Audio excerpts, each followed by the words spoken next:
তপ্ত গরমের দিনগুলো শেষে প্রকৃতিতে এখন বইছে পরিবর্তনের হাওয়া। কিন্তু এই হাওয়া খুব একটা স্বস্তির নয়, বরং নিয়ে আসছে চরম বৈরী এক আবহাওয়া। আজকের এই বিশেষ বিশ্লেষণে সবাইকে স্বাগত জানাচ্ছি। আজ আমরা অত্যন্ত জরুরি এবং সময়োপযোগী একটি বিষয় নিয়ে কথা বলবো।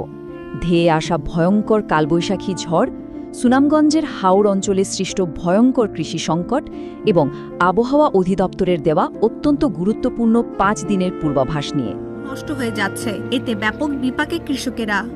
3-4 কেজি জমি খাচ্ছি, রোদের লাগে ধান শুকাইতে পারতাছি না। বৃষ্টির পানিতে গাঙ্গো পানি বাড়তাছে, কৃষকরা বড় বিপদ আছে। সরকারের কাছে একটাই সাহায্য চাইতাছি, সরকার কৃষকের পাশে দাঁড়াক। বৃষ্টির কারণে ধান হইতে না, মন হইতে পারে না, অবস্থা খুব খারাপ।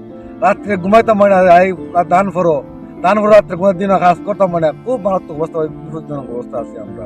পানি উন্নয়ন বোর্ড পাউবো জানিয়েছে, গতকাল সকাল বৈশাখী ঝড়ের বাতাসের গতিবেগ ঘণ্টায় ৪৫ থেকে ৬০ কিলোমিটার পর্যন্ত হতে পারে বলে আবহাওয়া অফিস সতর্ক করেছে। এটা কিন্তু মোটেও কোনো সাধারণ ঝড়ো হাওয়া নয়, বরং নিমেষেই ব্যাপক ক্ষতি করে ফেলার মতো একটা ভয়ঙ্কর গতিবেগ। দেশের মোট ১৩টি বড় জেলা এখন বেশ ঝুঁকির মুখে রয়েছে। এই তালিকায় ঢাকা, টাঙ্গাইল, পাবনা থেকে শুরু করে ময়মনসিংহ, সিলেট, এমনকি একেবারে দক্ষিণের চট্টগ্রাম ও কক্সবাজারও রয়েছে। আবহাওয়াবিদরা বারবার একটা কথাই মনে করিয়ে দিচ্ছেন, ঝড় বৃষ্টির এই সময়ে, বিশেষ করে বজ্রপাতের সময় খোলা জায়গায় এড়িয়ে চলাই হবে সবচেয়ে বুদ্ধিমানের কাজ। আর এই চরম বৈরী আবহাওয়ায় নৌপথের কি অবস্থা? নৌ দুর্ঘটনা এড়াতে দেশের সব নদীবন্দরে ইতোমধ্যেই ১ নম্বর সতর্ক সংকেত জারি করা হয়েছে। যারা নদীপথে নিয়মিত যাতায়াত করেন বা নৌযানের সাথে যুক্ত আছেন, তাদের জন্য এই সতর্ক বার্তাকে সর্বোচ্চ গুরুত্বের সাথে নেয়াটা এখন আক্ষরিক অর্থেই সময়ের দাবি। এবার আমরা একটু হাওড় অঞ্চলের দিকে তাকাবো, যেখানে এই বৈরী আবহাওয়া ডেকে এনেছে এক চরম কৃষি সংকট ও মানবীয় বিপর্যয়। শিয়ালমারা হাওড়ের কৃষক আব্দুল বাশিরের হাহাকারটা শুনলে পরিস্থিতি কিছুটা আন্দাজ করা যায়। তিনি বলছেন, আমি একলা ধান কাটতে পারি না, অন্য কোনো পথ নাই ভাই।